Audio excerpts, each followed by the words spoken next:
சிங்காசனத்திலே வீற்றிருக்கிற சர்வ வல்லமை உள்ள தேவனுக்கு மகிமை உண்டாவதாக. கிறிஸ்துவுக்குள் அன்பான சகோதர சகோதரிகள், உங்கள் அனைவருக்கும் என் அன்பின் வாழ்த்துதலை தெரிவித்துக் கொள்கிறேன்.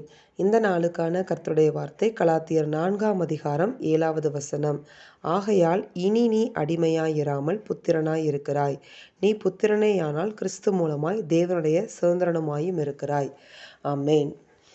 பாருங்கள், கர்த்தர் இன்றைக்கி இந்த வாசிக்கும் போது கொடுத்த ஒரு ரேமா வேர்டு என்னென்னா, இனி நீ அடிமையாயிராமல் புத்திரனாய் இருக்கிறாய். அமேன். இதைத்தான் தேவன் எனக்கு கொடுத்தருளினார். அமேன். பாருங்கள், ஆண்டவர் நம்மளை பார்த்து இன்றைக்கி சொல்லுகிறாரு, நம்ம எந்த காரியத்திலையுமே அடிமைப்பட்டு வாழ்கிற ஒரு சூழ்நிலைக்குள்ளாகவோ, ஒரு சிறையிருப்புக்குள்ளாகவோ, இல்லை பாவத்தின் அடிமைத்தனத்துக்கு கீழேயோ எந்த காரியத்தை விட முடியாமல் அடிமைப்பட்டிருக்கிறோமோ, அப்படிப்பட்ட எல்லா அடிமைத்தனத்திலிருந்தும் தேவன் நம்மை விடுதலையாக்க விரும்புகிறார். விடுதலையாக்கி என்ன செய்ய விரும்புகிறார்? அவருடைய பிள்ளையாக மாற்றி அவர் பக்கத்தில் நம்மை வைத்து கொள்ள வேண்டும், பராமரிக்க வேண்டும் என்று தேவன் என்ன செய்கிறார்? விரும்புகிறார். அவர் நம்ம கூடவே இருக்கணும்னு விரும்புகிறார். ஸோ அந்த அடிமைத்தன கட்டுகளிலிருந்து நம்மளுக்கு ஒரு விடுதலையை நம்முடைய குடும்பத்துக்கும் நமக்கும் கொடுக்க வேண்டும் என்று தேவன் இன்றைக்கு விரும்புகிறார். இதே போல தான் இஸ்ரவேல் ஜனங்கள் நீங்கள் பார்த்தீங்கன்னா 430 வருடங்களாக எங்கே அடிமைப்பட்டிருந்தாங்க? எகிப்தில் அடிமைப்பட்டு காணப்பட்டார்கள். அவங்க அடிமைத்தனத்திலிருந்து விடுதலையாக்க தேவன் என்ன செய்தார் அப்படின்னு நீங்கள் பார்த்தீங்கன்னா, 3 காரியங்களை தேவன் நம்மிடத்தில் எதிர்பார்க்கிறார் நம்மளை விடுதலையாக்குவதற்காக. முதலாவதாக, நம்ம சிக்கியிருக்கிற அடிமைத்தனத்திலிருந்து நாம் விடுதலையாக வேண்டும் என்று விரும்ப வேண்டும். இஸ்ரவேல் ஜனங்களிடத்தில் அதை தேவன் எதிர்பார்த்தார்.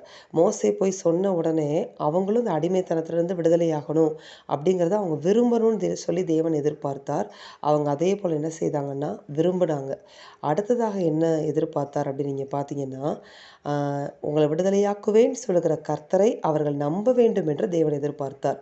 அதே போல் மோசே தேவனுடைய நாமத்தை அறிவித்த போது அவர்கள் தேவனை பணிந்து கொண்டார்கள், தேவனை நம்பினார்கள். தேவன் நிச்சயமாக இந்த அடிமைத்தனத்தை எங்களுக்கு விடுதலையை கொடுப்பார்னு சொல்லி நம்பினாங்க. ஸோ 2வது காரியம் என்ன ஆண்டவர் உங்கள்கிட்ட சொல்கிறாருன்னா, முதல்ல நீங்கள் அடிமைத்தனத்திலிருந்து விடுதலையாக விரும்ப வேண்டும். அதற்கப்புறம் விடுதலையாக்க போகிறேன் என்று சொல்லுகிற தேவனை நீங்கள் நம்ப வேண்டும். அதுக்கப்புறமா ஆண்டவர் என்ன எதிர்பார்க்குறாரு நீங்கள் பார்த்தீங்கன்னா, இஸ்ரவேல் ஜனங்கள் விடுதலை ஆவதற்காக ஆண்டவர் என்ன அவங்களுக்கு சொன்னாரோ அதை செய்து என்ன செஞ்சாங்கன்னா தன்னை ஒப்பு கொடுத்தாங்க. அதே போல் உங்களை நீங்கள் ஆண்டவருக்கு ஒப்பு கொடுக்கணும் அப்படின்னு ஆண்டவர் விரும்புகிறார். இந்த 3 காரியங்களை நீங்கள் செய்தால் போதும்.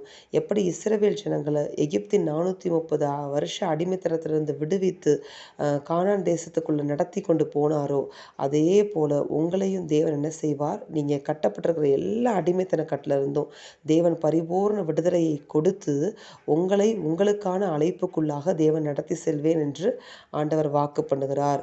அமேன். அப்போ முதலாவதாக நீங்கள் சிக்கியிருக்கிற அடிமைத்தன கட்டுகளிலிருந்து வெளியே வரணும்னு சொல்லி நீங்கள் விரும்பணும். அடுத்ததாக விடுதலையாக்குவேன்னு சொல்கிற கர்த்தரை நீங்கள் நம்பணும். அடுத்ததாக அவர் நிச்சயமாக விடுதலையாக்குவார் என்று சொல்லி விசுவாசித்து அவருக்கு உங்களை ஒப்பு கொடுக்கணும். முதல்ல நீங்கள் விரும்பணும், நம்பணும், உங்களை ஒப்பு கொடுக்கணும். இந்த 3 காரியங்களையும் நீங்கள் செய்வீங்க அப்படின்னா, உள்ளத்தின் ஆழத்திலிருந்து நீங்கள் செய்வீங்கன்னா, நிச்சயமாகவே நீங்கள் எப்படிப்பட்ட ஒரு பாவத்தை விட முடியாமல் தவித்து கொண்டிருந்தாலும் சரி, விடணும்னு நினைக்கிறேன் ஆனால் விட முடியலை, என்னை அடிமைப்படுத்துகிறதுன்னு சொல்லிட்டு இருந்தாலும் பரவாயில்ல, அப்படிப்பட்ட அடிமைத்தனமாக இருந்தாலும், இல்லை சூழ்நிலைகளில் அடிமைத்தனம், ஒரு சிறையிருப்பின் ஒரு சூழ்நிலைக்குள்ளே நீங்கள் இருக்கிறீங்களா? இந்த சூழ்நிலையிலேருந்து நான் எப்படியாவது வெளியே வர வேண்டும், என்னை இந்த சூழ்நிலையை அடிமைப்படுத்துகிறது, இந்த நபர்கள் என்னை அடிமைப்படுத்துகிறார்கள், இந்த சிறையிருப்பு எனக்கு மாறணும்னு சொல்லி நீங்கள் ஜெபிக்கிறீங்களா? ஆண்டவர் சொல்லுகிறார், முதலாக விரும்புங்க, அடுத்து விடுதலையாக்கவேன்னு சொல்கிற கர்த்தரை நம்புங்க, அடுத்ததாக முழுவதுமாக அவருக்கு உங்களை சரண்டர் பண்ணுங்க. நிச்சயமாக தேவன் என்ன செய்ய போகிறார் தெரியுமா? உங்களை இந்த அடிமைத்தனத்திலிருந்து விடுதலையாக்கி இனி நீங்கள் அடிமையாக இருக்கிறதை தேவன் விரும்பவே இல்லை. இனி நீங்கள் அடிமையாக இராமல் தேவனுடைய பிள்ளைகளாக மாறி அவர் பக்கத்தில் இருக்கணும், அவர் உங்கள் கூடவே இருக்கணும்னு தேவன் விரும்பிவிட்டார். அதை உங்கள் வாழ்க்கையில் செய்ய போகிறார். உங்கள் வாழ்க்கையில் உங்கள் குடும்பத்தை கட்டி வைத்திருக்கிற எல்லாவித அடிமைத்தன நுகங்களையும் தேவன் முறித்து போட்டு உங்களை விடுதலையோடு வருகிற நாட்கள் நடத்தப் போகிறேன் என்று வாக்கு பண்ணுகிறார். ஆமென். நாம் செபிப்போமா? எங்கள் அன்பின் பரலோக பிதாவே, நீர் கொடுத்த அந்த வாக்குக்காக உமக்கு கொடான கொடி ஸ்தோத்திரம், கொடான கொடி நன்றி அப்பா. இந்த வார்த்தையின்படியே நாங்கள் எங்களை கட்டி வைத்திருக்கிற எல்லா அடிமைத்தன நுகங்களும் முறிந்து போகத்தக்கதாக நாங்கள் அதை விரும்பி அதை உம்மை நம்பி உமக்கு நாங்கள் எங்களை ஒப்பு கொடுத்து அதை இப்பொழுதே இன்றைக்கு நாங்கள் சுதந்திரித்துக் கொள்ளுகிறோம் தகப்பனே.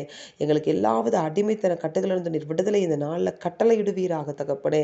அடிமைத்தனமான சிறையிருப்பின் சூழ்நிலைகளுக்கு இருக்கிற ஒவ்வொரு பிள்ளைகளையும் தேவன் இந்த நாளில் விடுதலையாக்குவீராக. விடுதலையாக்கி விடுதலையுள்ள ஒரு வாழ்க்கை உமக்குள்ளாக வாழ உம்மோடு வாழ தேவன் கிருபை தருவீராக. நீர் அப்படியே செய்கிறோம். உம்முடைய கிருபைக்காக உமக்கு ஸ்தோத்திரம். இயேசுவின் நாமத்தில் செபித்து ஒப்புக் கொடுக்கிறோம். ஜெயம் எடுக்கிறோம் பிதாவே. ஆமேன். இந்த வார்த்தையின்படி இந்த நாளில் தேவன் உங்களை ஆசீர்வதிப்பாராக. ஆமேன்.